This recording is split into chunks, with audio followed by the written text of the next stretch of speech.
In the Roman poet Virgil's famous epic, Aeneid, we read of Aeneas' account that Virgil writes of the final days of his hometown, Troy. A siege had roared for over 10 years in this epic between the Trojans and the Greeks.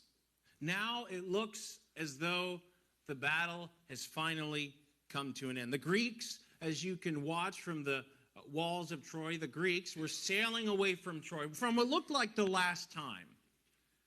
Troy apparently had won. And it was an exciting time. According to Aeneas, the Greeks leave the Trojans with a gift. A giant wooden horse. It was a magnificent statue. As you read throughout the story, the wooden frame was a sight to behold. The planks that were going up throughout the statue were made from the planks of fir trees. Everyone in the city wanted to get a hold of and a look at their prize. Wow. It was incredible. Everyone except for the elders of the town. There was something just off to them. They were a bit uneasy with the statue. Something didn't seem quite right. But the leaders of Troy, they didn't consult with the elders. After all these years, they had finally won the battle, and they were excited. But Aeneas records the words of one of the elders for us. Whatever this strange horse may be, remember this. It is always wise to fear the Greeks, especially when they're bringing gifts. Again, they didn't consult with the elders. They decide instead to dedicate the horse to their gods because of their victory. The story goes that the town, they built carts and put it under the beams of the horse, and they rolled the gift throughout the city, chanting and in excitement for what Troy had done. There was a party in Troy that night. The whole town was gathered, celebrating the victory. They were all dancing and taking turns around the horse and drinking and making merry. And then they all went to bed. But later, as Troy sleeps, several Greek soldiers crawl out of the horse's belly. They sneak over to the gates and they open to the army that had been hiding behind the cliffs when the ships had left and sailed away earlier that day. Now soldiers, they quickly rush the town, and the great city of Troy falls. It's a sad epic. It's a sad story. But the worst part about the tragedy is that it's totally could have been avoided if the leadership of this town had simply consulted with their elders first. You know, sometimes God's people face the same kind of tragedy. We all do things in our life. We all have decisions to make. But when we don't consult the Lord before moving forward with important choices in our lives, we take the same risk.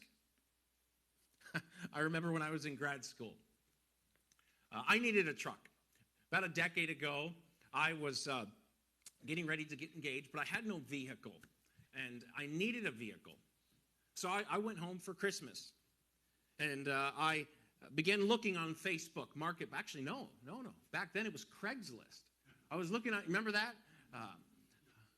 They're still around. Did you know Craigslist is still around? Don't ever buy something on Craigslist. I can't believe they're still real sellers. I was searching around Craigslist, and I was looking at all the different bargains down there in Miami, Fort Lauderdale, where I grew up.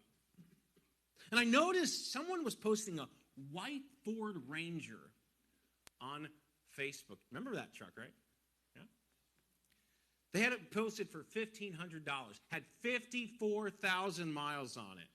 Wow, it was in great running condition. I thought, wow, this is perfect. It had been hit on the side, so there was some damage to the bed, and it would need to be replaced. But that was no big deal. So I called my pastor at the time. He was a mechanic, And together, we were planning to go out and look at this truck that I wanted to buy. The problem is during the times of Christmas time, Pastor, he was really busy. And he could only go with me at night. And he said, Devin, I just don't have a good feeling about that. I'm not going to be able to get a good look at it.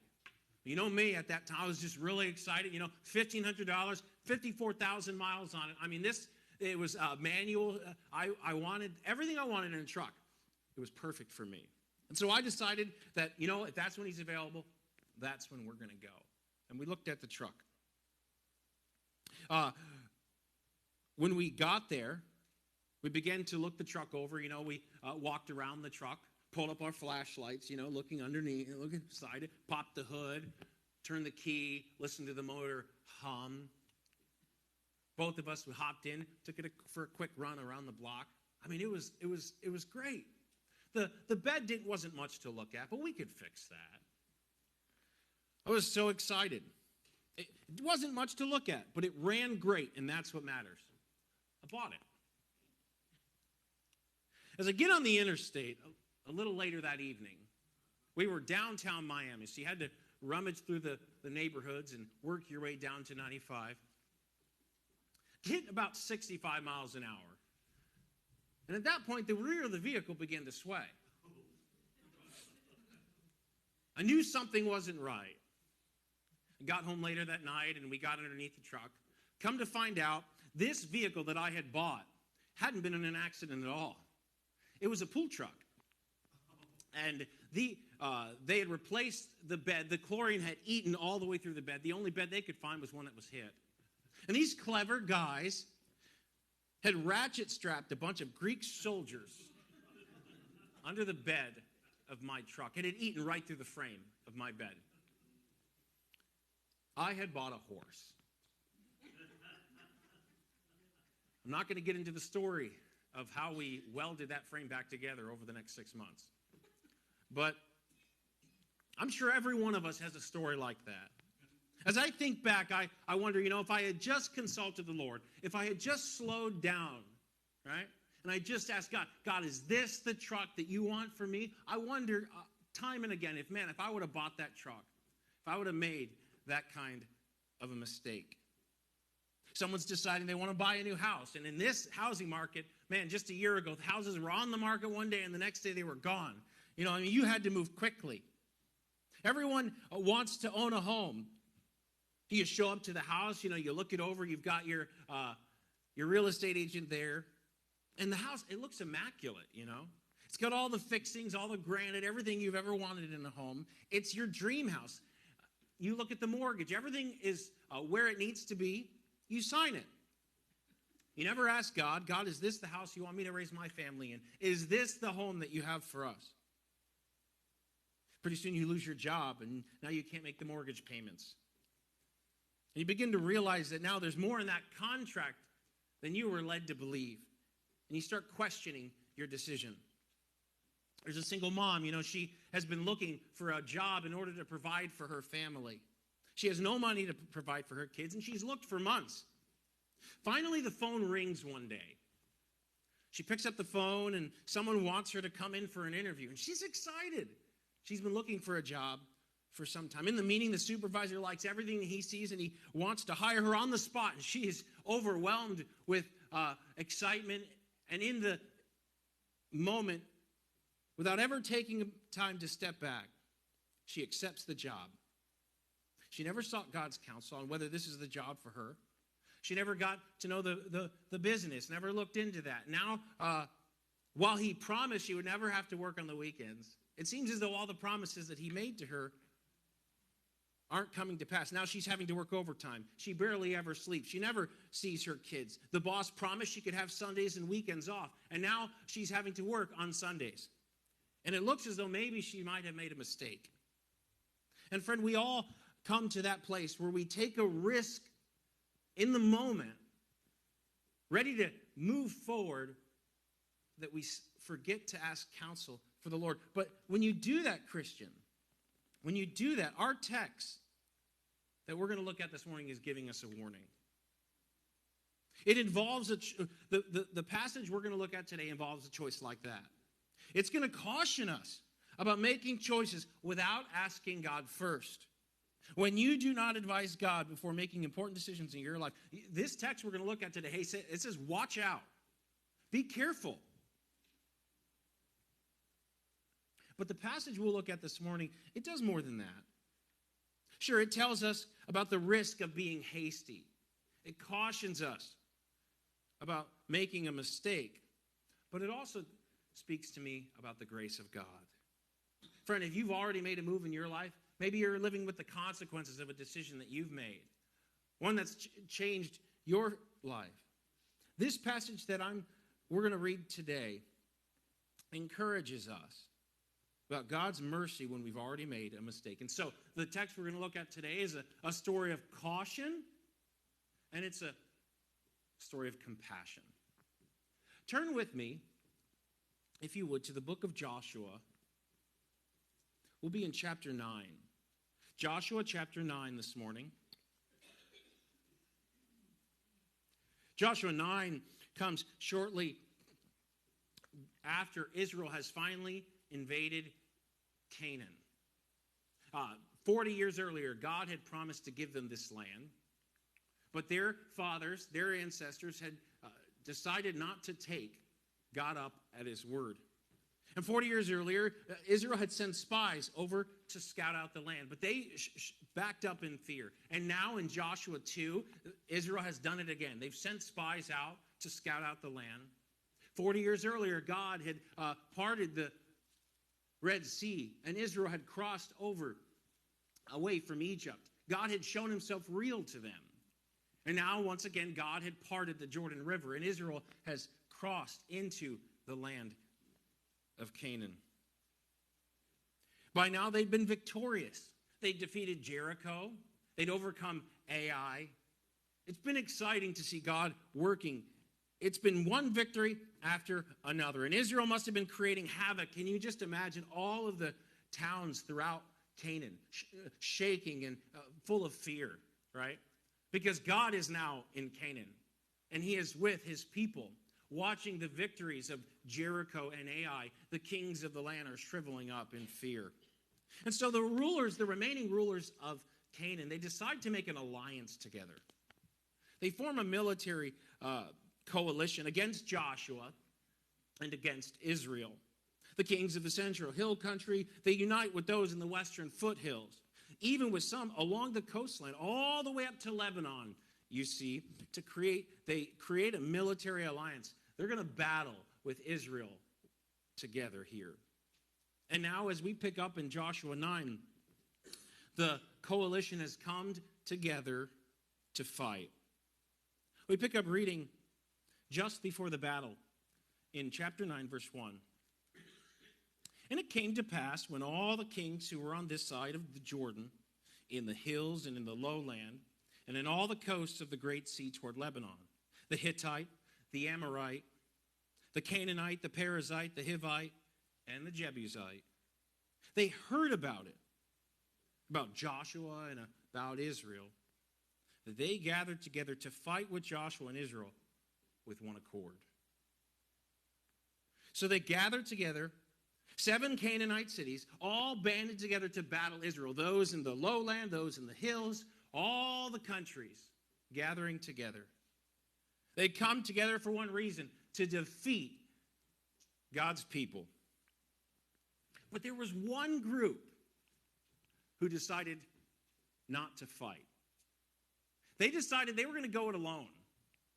They said, they had heard about what God had done to to Jericho and Ai. Look at verse 3. They were the Gibeonites. It says here, the inhabitants of Gibeon. When they heard what Joshua had done to Jericho and to Ai.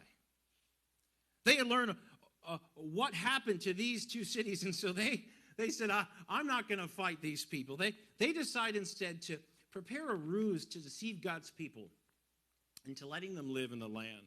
Somehow, these people, these Gibeonites, these Canaanites, these Hivites, as the text calls them, they had learned about the rules of warfare that God had taught through Moses back in the book of Deuteronomy, and I'm always baffled by this, how this group knew these laws, but they knew the laws. God had given instruction through Moses in no uncertain terms that Israel could only offer to the cities surrounding Canaan. They could offer those cities a peace treaty. If they accept it, if a town surrounding Canaan accepts it, if they surrender, they have become a vassal unto Israel. But they could not, and here it is, friend, God's instructions were very clear. Israel could not offer any treaty to those that were living within Canaan. They were to receive no mercy. If you'll hold your place in Joshua 9, turn with me to the book of Deuteronomy, because I want to help to lay that foundation for you of God's instructions. In Deuteronomy 20, I'm going to begin reading in verse 10. Deuteronomy 20, we're reading in verse 10. When you go near a city to fight against it, Moses instructing his people, God's people, then offer peace to it. Verse 11, and it shall be that if they accept your offer of peace and open to you, then all the people who are found in it shall be placed under tribute to you and serve you. Verse 12, now, if it will not make peace with you, but war against you, then you shall besiege it. So the instruction is for those that are surrounding Canaan, to the nations around Canaan, if that they could offer a peace treaty, and if they accept the treaty, they become a vassal state, and then all would be well. Verse 15, he gives a summary. Thus you shall do to all the cities which are very far from you, which are not, notice this, verse 15, which are not of the cities of these nations. Verse 16, here, there's an exception clause. So this is the rules of warfare, right? They could offer a treaty, but there's an exception clause to the normal rules of warfare for Israel. And the exception clause comes with those that are in Canaan. But of the cities of these people, which the Lord your God gives you as an inheritance, you shall let nothing that breathes remain alive. But you shall utterly destroy them, namely the Hittite and the Amorite and the Canaanite and the Perizzite and the Hivite or the Gibeonite, the Hivite and the Jebusite, just as the Lord your God commanded you. But he tells us why in verse 18. Don't miss that, because it often comes up as a question, why? Now, there's all throughout the Old Testament up to this point, there's been a lot of indication on the debauchery and the evil things that these people had done. And I'm not going to get into some of the terrible things that Canaanites were involved in. All horrible things. But very specifically in this text, God says the reason that you're not to offer a treaty with this wicked, debaucherous people. It talked about, in verse 18, he says this, lest they teach you to do according to all their abominations. And there was a lot of abominations, which they had done for their gods, and sin against the Lord your God. And so very clear. So the instruction was, for those that were surrounding Canaan, you could offer a treaty. Verse 15, but they must destroy all the nations of Canaan, so that these wicked and debaucherous people do not draw Israel away from their God. Well, why is God being so harsh to this? Well, that's a sermon for another day. But he says in another place, that the Canaanites' iniquity was not full. And if just as an aside here, God gave the Canaanites centuries of patience and long suffering. But their time had come. But God says here that the reason that Israel is to do this is so that they would not live among these Canaanites, and they would not turn your heart from God. But and this is what's incredible, is somehow these Gibeonites, they knew this law. I've always wondered how is it that they were familiar with the rules of warfare that God gave through Moses in Deuteronomy. They knew God's word. And so they determined they would circumvent it. They come up with their own plot. The Gibeonites do. They take a trip down to the local Canaanite Goodwill. They buy some old worn-out tunics. They go up into the Canaanite attic, rummage through some of the old boxes, find some old, dry, crusty wineskins in the boxes. Go to the back of the Canaanite garage, pull out some of the old, worn-out sandals shoved back there where the camels sleep. Go into the Canaanite pantry, grab some old, moldy bread, some rotten food from the back of the fridge. Pull out their beards a little bit, rip it up. Grab some dirt, rub it up all over their faces. I mean, this is a Hollywood show, ready to go, right? They bring with them all of their rotten and their moldy bread. Verse 4 says, they worked craftily and went and pretended to be ambassadors. And they took the old sacks on their donkeys, the old wineskins torn and mended. Verse 5, old and patched sandals on their feet, and old garments on themselves. And all the bread of their provision was dry and moldy. They're doing this for one reason. They want to con Joshua. They want to con Israel. They want them to realize or to understand that the Gibeonites, they are not Canaanites. Verse 6, and they went to Joshua and to the camp at Gilgal.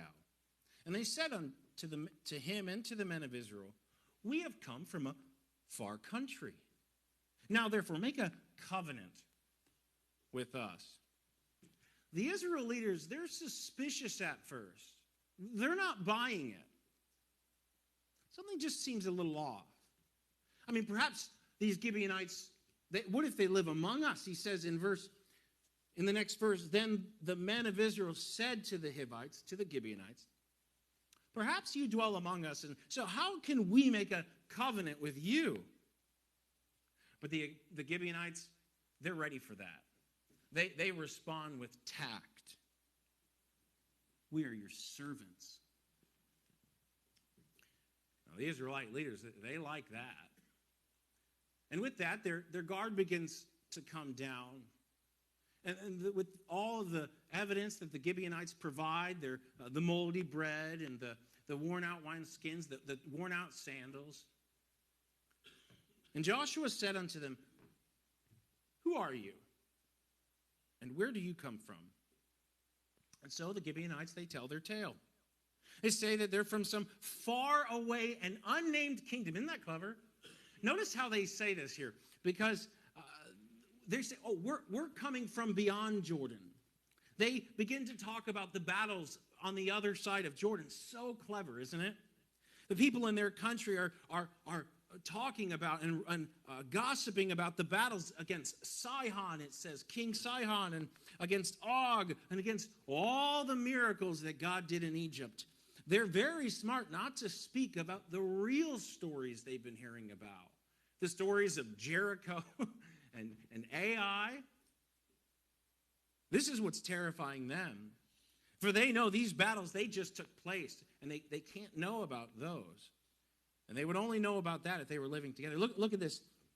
It says in verse 9, from a very far country your servants have come, because of the name of the Lord your God. For we have heard of his fame and all that he did in Egypt. Verse 10, and all that he did to two kings of the Amorites who were beyond Jordan, to Sihon, king of Heshbon, and to Og of Bashan, who is at Ashtaroth. Verse 11, therefore our elders and all the inhabitants of our country spoke to us, saying, take provisions with you for your journey, and go meet them, and say to them, we are your servants. Now, therefore, make a covenant with us. The bread of ours we took hot for our provision from our houses on the day we departed to come to you. But now look, it is dry and moldy, verse 13, and the wickedness which we filled, the wineskins which we filled were new. And see, they are torn, and these our garments and our sandals have become old because of the very long journey. It's unfortunate, but the leaders, Joshua and the elders, they buy the lie. And it says here, then the men of Israel took some of their provisions, but they did not ask counsel of the Lord. They chose to do it alone. They went with their gut. Everything felt right. Everything looked right.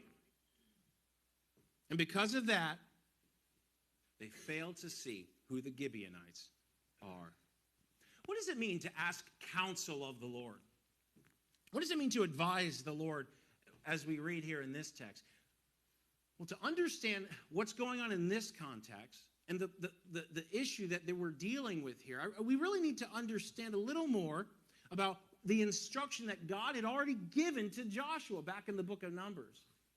God, in the book of Numbers, chapter 27, had laid out clear instructions on what Joshua was to do in situations like this, how Joshua was to seek counsel of the Lord in Numbers 27. This, what Joshua is doing, goes against clear instructions that the Lord gave him about how to discern his will, how they were to consult him by going to Eleazar the priest and asking him and how he would consult the Lord. It says in Numbers 27, verse 21, it describes how the high priest of Israel, he had a small pouch. And in the pouch was tied around his waist. He wore a pouch around his neck. In the pouch were two flat objects, two stones. They were different on both sides. And when the leader needed an answer from the Lord, he would go unto Eleazar the priest, and through the Urim, Eleazar the priest would approach the Lord with a yes or no question. God, should we attack such and such a city? Yes or no? Now, this doesn't make sense to us because we don't do things this way. But that's the instruction that God gave to Israel. They were a people set apart for his name, and there was clear instructions on how Joshua was to seek counsel of the Lord. Lord, are they really from a distant land? Yes or no? And so Eleazar would seek the Lord's will by wording the question in a way of yes or no. So in this case, the mistake on Israel's part, the mistake on Joshua's part, is not that they were deceived. The mistake in this passage was that they did not seek counsel of the Lord. Instead, the leaders do what we so often do when we're faced with important choices to make in our lives. We rely on our own gut. We rely on our perception. We check everything out. And when it feels right, we make our move. But Christian, when you do that, when you do not advise God before making important decisions in your life, be careful. You can make a terrible mistake. The young couple, they're in love, and so what? Everything looks right, everything feels right, they get married. You're sitting there in the job interview. You skim through everything. There's the job description. You look over the benefits. You look over the vacation time, the paid leave, the retirement. Everything looks good. You accept it. The house looks good. The family likes it. The monthly payments, they're small. The APR is locked. I mean, what could go wrong, right? It feels right. You skim through the contract and you sign that 30-year mortgage. But we make a mistake, Christian, when we forget, when we do not advise God first. Now, friend, I'm not saying that doesn't mean that God doesn't want me to buy the house. He doesn't want me to marry that girl. That's not the job that God has for you. That's not what I'm saying at all. Oftentimes, that is God's will. That is God's blessing. I know more than one couple my wife and I have met that have told the story about, they met within a month, they were married. One couple in particular that we met a few years ago, 45 years of marriage, were married in a month, and they've got a wonderful marriage. Oftentimes it is God's will. Oftentimes it is God at work. But hey, why not ask God a little bit before making that decision? Why not seek his counsel before moving forward? But what if I'm already in a mess? What if I've already made my move? Suppose it's too late. What if you've already made the wrong choice? Like Joshua and the leaders. What then? Well, friend, once you've made a vow or a promise, you need to keep your word. Just 3 days later, after the contract with the Gibeonites, Joshua and the leaders, someone pulls Joshua aside. And he says, these guys, they live right around the corner, Joshua. You've been duped. And so it says here, I think it's in verse 16, and it happened at the end of 3 days, after they had made a covenant with them, that they heard that they were their neighbors who dwelt near them. Verse 17 says, then the children of Israel, they journeyed and came to their cities on the third day. Here were the cities of Gibeon. Gibeon, Shepharah, Beeroth, and Kirjath-jearim. Israel has been tricked. Gibeon pulled the wool right over their eyes. But it's 3 days too late. They've already made their choice. And now Joshua, whose name means Jehovah or Yahweh is salvation, right? Joshua, who was sent to deliver Israel from the Canaanites, from the Gibeonites, has just delivered Gibeon from Israel. You see the irony in all of that? Some of them probably wanted to stop right here, you know? How could they lie to us like that, right? I mean, let's just annul the contract. I mean, God wanted us already to kill him. Hey, let's just go back on it. Let's just take him out right now. That's what God wanted anyway, right? But they don't lay a hand on them. Israel had made a commitment to Gibeon. They gave their word before God. And that was serious. We say something like this in our courts today, right? Do you swear to tell the truth, the whole truth, and nothing but the truth to help you, God? Well, in verse 18, it's kind of like that. They had made a commitment. They had swore before God.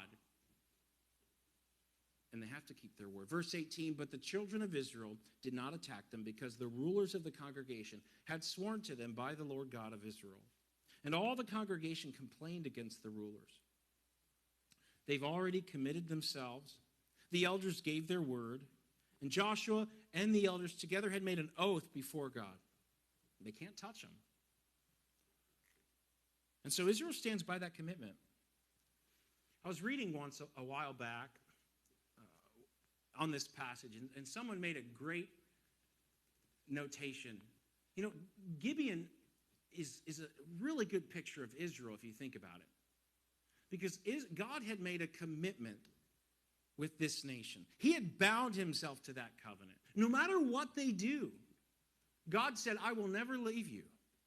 He was committing himself to this people. And now with the commitment Israel had made with Gibeon, Israel has just committed themselves to these people. And God holds them to that pledge.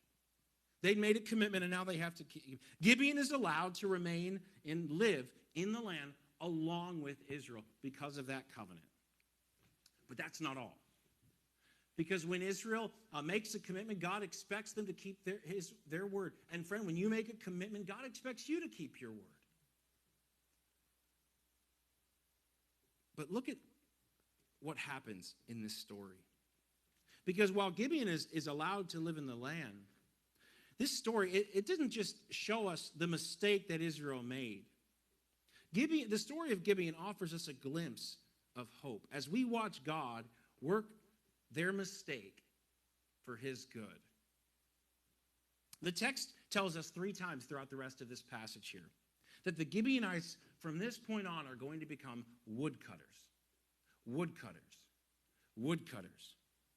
It happens in verse 21, and they say it again in verse 22, and then at the very last verse of the chapter, verse 27, they are to be woodcutters. It says that they're going to serve Israel and God under bondage. But there's more. They're not just going to be made woodcutters. They're going to be bearers of water. And the point is, it's not going to just be for the people, but they're going to be cut wood and bear water for God's future house. And what is that going to do? As we read in these verses, you recognize that this is going to give the Gibeonites special access to the courts of the Lord and to God's house, one that he will build, and to the services of the sanctuary. And it gives them an opportunity that doesn't just benefit their spiritual well-being now, but their eternal interests as well. I mean, think about it. One day, these 4 cities that we just read of Gibeon, They are going to be compelled to cut firewood and to bring the water so that Israel can worship God. We read at the very last verse of the chapter, and that day Joshua made them woodcutters and water carriers for the congregation and for the altar of the Lord in the place which he would choose, even to this day. He says, I wrote this morning, there's going to be a future king of Israel. And I thought of Psalm 84, verse 10, where David says that I would rather be a doorkeeper in the house of my God than to dwell in the tents of wickedness. David says there's no greater honor than being a servant at the house of the Lord. And someday God is going to build him a house, Joshua says. And these Gibeonites are going to have the honor to chop wood in that house. Joshua doesn't know it, and the Gibeonites don't know it yet. But the very spot that God will choose to build that house is only 5 miles away from Gibeon, in a place called Jerusalem. And as you ponder the history of Israel, and as you walk with the Bible down their history, all the way into the book of Nehemiah, you recognize that Gibeon stays faithful, and they stay with Israel throughout the monarchy, down through the generations, even beyond the Babylonian exile. So that when the walls of Jerusalem are being rebuilt centuries later under Nehemiah, we find among this list of families in Nehemiah 3:7, Melatiah the Gibeonite and the men of Gibeon. And God works their failure, just like he worked the failure of Joseph's brothers for God's good and for his glory. He works their mistake, he works their failure for his good.